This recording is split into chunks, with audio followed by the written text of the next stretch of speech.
Hey everybody, Frugal Farmer here.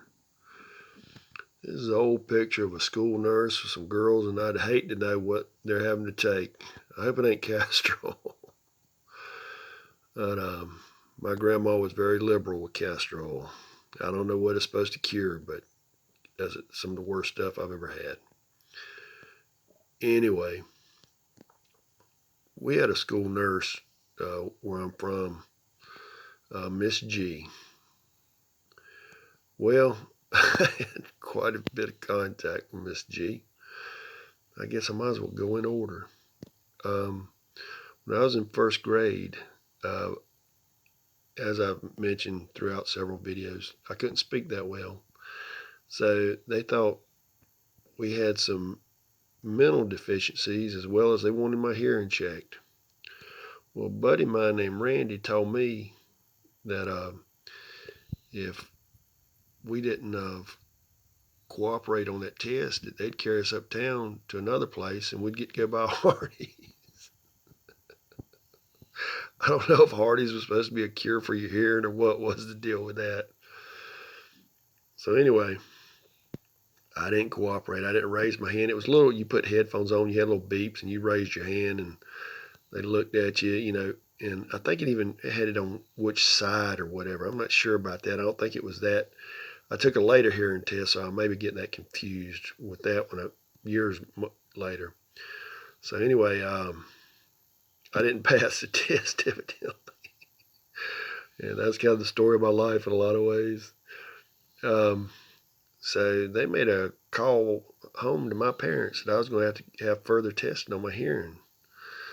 So I noticed the folks were kind of, saying stuff behind my back, calling my name and talking real low voices and stuff like that. So finally they asked me, they said, is your hearing all right? I said, I think so. Why? I didn't know that the gig was up. Well, you failed a hearing test at school. Why did you fail it? So me, I just told them straight up.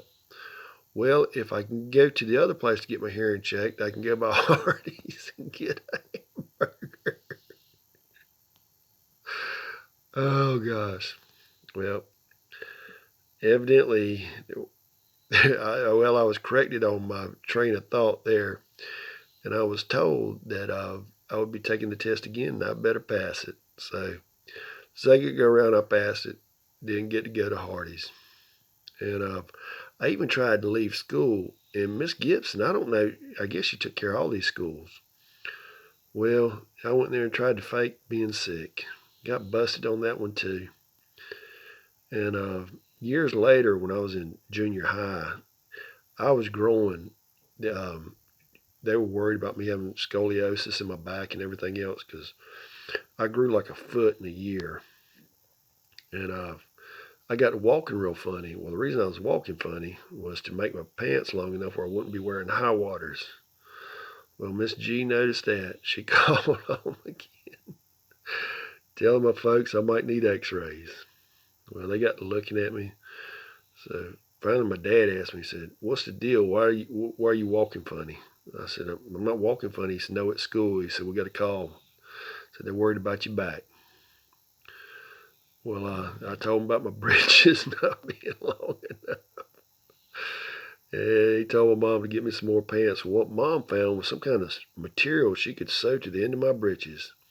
Finally, I had to have a new pair because I was growing like a weed.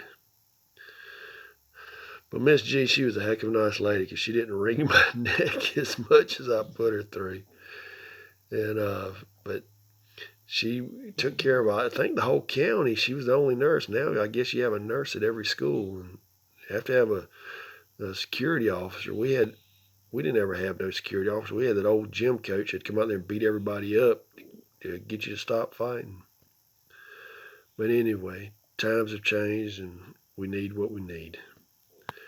Thanks for stopping by. Come back again when you will. Share, comment, like, hit that subscribe button. God bless.